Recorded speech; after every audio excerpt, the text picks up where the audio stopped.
Indian council act of 1909. Now it is commonly referred to as Morley Minto reforms, मैंने कहा आपको, और ये सेवरल सिग्निफिकेंट चेंजेस लाए थे. क्या क्या, जल्दी से देखते हैं. देखिए सबसे पहले क्या हुआ, expansion of legislative councils.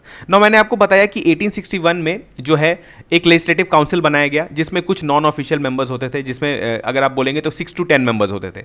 After that 1892 में क्या हुआ, नॉन ऑफिशियल मेंबर्स का नंबर बढ़ा दिया गया 10 to 16. नाउ अब ये बोला गया कि इसे हम लोग थोड़ा और बड़ा करके एक प्रॉपर लेजिस्लेटिव काउंसिल बनाते हैं, तो इसको चेंज करके कर दिया गया 16 to 60 मेंबर्स. ठीक है, और यहां पर जो है आप देखेंगे the act substantially increase the size of the both central and provincial legislative council. मतलब सेंटर पे भी जो है आप देख रहे हैं नंबर इंक्रीज कर दिया गया 60, प्रोविंशियल लेवल पे भी जो काउंसिल्स थे, जो लेजिस्लेटिव काउंसिल्स थे, उनका नंबर जो है वो बढ़ा दिया गया. Now the second most important part, अभी भी official majority in central council. The act maintained official majority in the central legislative council. अभी इसका क्या मतलब, अभी हमने आपसे डिस्कस किया कि 61 में और 92 में नॉन ऑफिशियल मेंबर्स थे, लेकिन उनका नंबर जो था वो ऑफिशियल मेंबर से कम था, और इसके पीछे का रीजन भी आपको बताया. नो, इन्होंने अभी भी यही पॉलिसी फॉलो करते हुए अभी भी ऑफिशियल मेजॉरिटी मेंटेन कर रखा है. तो आप समझ रहे हैं कि ब्रिटिश गवर्नमेंट किसी तरह से भी कंट्रोल नहीं देना चाहती थी लॉज बनाने पर नॉन ऑफिशियल मेंबर्स को. तो अभी भी आप देख रहे हैं कि ऑफिशियल मेजॉरिटी जो है सेंट्रल लेजिस्लेटिव काउंसिल में जो है वहां पर अभी भी मेंटेन्ड है. हाउएवर की बात देखिए, it allowed provincial legislative councils to have a non official, मतलब बोला कि चलिए प्रोविंशियल लेवल पे हम लोग नॉन ऑफिशियल मेजॉरिटी दे देते हैं. ठीक है, वहां पर जो नॉन ऑफिशियल मेंबर्स होंगे अगर वो एक साथ मिल जाएं तो कोई लॉ पास करवा सकते हैं, लेकिन सेंट्रल लेवल पे अभी भी ऑफिशियल्स का जो था वो मेजॉरिटी मेंटेन था. Now the third point is enhanced deliberative functions. देखिए अब एक काउंसिल को बड़ा किया है गया है, लेजिस्लेटिव काउंसिल को बड़ा किया गया है, तो कुछ फंक्शंस भी इनको दे देते हैं ताकि इनको थोड़ा सा जो है लगे कि इनके पास भी कुछ पावर है, लेकिन एक्चुअली कुछ पावर इनको दिया नहीं गया था. ठीक है, तो हम लोग देखते हैं कि क्या क्या दिया गया. तो इनको दिया गया कि gained ability to ask supplementary questions आप पूछ सकते थे. ठीक है, उसके बाद प्रपोज कर सकते थे आप बजट रिलेटेड रिजोल्यूशन से. आप बोल सकते थे कि बजट में ये खर्च हो रहा है, इसको ऐसे खर्चा होना चाहिए, ये सब आप कुछ कर सकते थे. ठीक है, लेकिन अभी भी ना ही आप बजट पे वोट कर सकते थे और ना ही आपका कोई लॉ बनाने में बहुत सिग्निफिकेंट कंट्रीब्यूशन था. तो यहां पर आप देख सकते हैं बस ब्रिटिश गवर्नमेंट क्या करी है कि धीरे धीरे करके 10-10 साल पे कुछ कंसेशन देते जा रही है. ठीक है, कि बस लोग जो है वो इंपेशेंट नहीं हो जाए. और आपको पता है अगर आप 1909 की बात करें तो इससे पहले हमारे यहाँ बहुत ज़्यादा चीज़ जो है वो ऑलरेडी हो चुका था. जैसे आपको पता है स्वदेशी मूवमेंट हो चुका था, मॉडरेट्स बहुत अच्छे से काम कर रहे थे.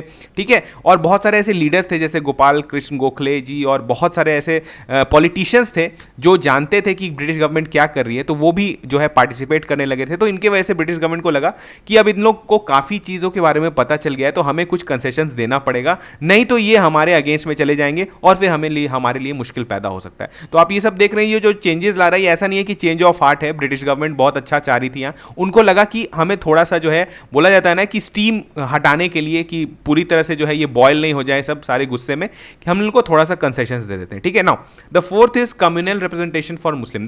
अब देखिए इनका दिमाग क्या लगा, इन्होंने लेजिस्लेटिव पावर्स थोड़ा सा तो आपको डिवॉल्व किया, आपको थोड़ा सा ज्यादा नॉन ऑफिशियल मेंबर्स को दिया, लेकिन एट द सेम टाइम एक ऐसा जो है इन्होंने क्लॉज ला दिया, that is communal representation. Communal representation का मतलब क्या हुआ कि सेपरेट इलेक्टोरेट की बात हुई. सेपरेट इलेक्टोरेट का मतलब क्या हुआ कि if a Muslim candidate is contesting elections, तो उनके लिए सिर्फ और सिर्फ मुस्लिम पॉपुलेशन ही वोट कर सकती है. ठीक है, there are two kind of electorates, one is separate, one is general. General electorate मतलब क्या हुआ कि कोई भी कैंडिडेट हो, इरेस्पेक्टिव ऑफ कोई भी कम्युनिटी से बिलोंग करता हो, एससी एसटी मुस्लिम सिख कोई भी हो, लेकिन उसके लिए जो इलेक्शन में जो वोट करेंगे वो जनरल पब्लिक करेगा. ठीक है, irrespective of caste creed anything. तो यहां पर आप देख रहे हैं कि कम्युनल रिप्रेजेंटेशन से क्या होता है कि एक सेपरेट इलेक्टोरेट इन्होंने बना दिया फॉर मुस्लिम पॉपुलेशन, और ये जो है आगे चल के आपको पता है यहीं से स्टार्ट होता है. एक तरह से आप बोल सकते हैं डिवीजन ऑफ पाकिस्तान की बात होती है, यहीं से जो है उन्होंने बीज ये बो दिया था कि यहां से लेके अब आगे चल के जो है बहुत सारा प्रॉब्लम्स होने वाले हैं. ठीक है, इसका लॉर्ड मिंटो को उन्होंने अर्न किया था ये moniker father of the communal electorates for this provision. इन्होंने जो ये लाया था, और ये इनका ऑब्वियसली था डिवाइड एंड रूल का पॉलिसी था, तो ये जो है उस समय से स्टार्ट होता है. ठीक है, नाउ फिफ्थ क्या था, separate representation for various groups. कुछ और डिफरेंट. देखिए यहां पर क्या था, इनका मकसद क्या था ना कि जो पॉलिटिशियंस जो मॉडरेट्स हो रहे थे उस समय, उनको उतना स्ट्रांग पावर नहीं देने का है. अगर उनको ऐसे भी बहुत ज़्यादा पावर नहीं दिया था, लेकिन स्टिल उनका जो रिप्रेजेंटेशन है काउंसिल्स में उसको उतना सिग्निफिकेंट नहीं बनाना है। तो अगर सिग्निफिकेंट नहीं बनाना है तो उसके लिए क्या करना पड़ेगा, आपको डिफरेंट फैक्शंस को पावर देना पड़ेगा। इनका हमेशा से रूल रहा है, इनका हमेशा से पॉलिसी रहा है कि डिफरेंट फैक्शंस को अगर हम पावर देंगे तो वो कभी भी एक साथ नहीं आ पाएंगे, ठीक है, सब अपने बीच में पावर के लिए लड़ते रहेंगे। तो उन्होंने क्या किया कि act provided a separate representation for presidency corporations, chamber of commerce, university, आप देख रहे हैं जमींदार्स। तो अब इनका क्या था, सबका अलग अलग इंटरेस्ट था, इनका कोई कॉमन इंटरेस्ट नहीं था, तो अब इनको भी रिप्रेजेंटेशन मिल गया काउंसिल में। तो ये जो है क्या होता था कि कभी ब्रिटिश गवर्नमेंट के साथ हो जाते थे, कभी उनके अगेंस्ट हो जाते थे, और इससे हो रहा था कि यहां पर काउंसिल जो है वो एज अ होल बहुत पावरफुल बॉडी नहीं बन पा रहा था, ठीक है। चलिए यहां पर हम लोग बात करें ना, हमने काउंसिल एक्ट ऑफ 1909 की बात कर ली from the perspective of polity. Again I have told you कि बहुत सारे ऐसे जो है इसमें पॉइंट्स हैं जो कि हिस्ट्री के पॉइंट ऑफ व्यू से इंपॉर्टेंट है, जो कि आप मॉडर्न हिस्ट्री में पढ़ सकते हैं, ठीक है।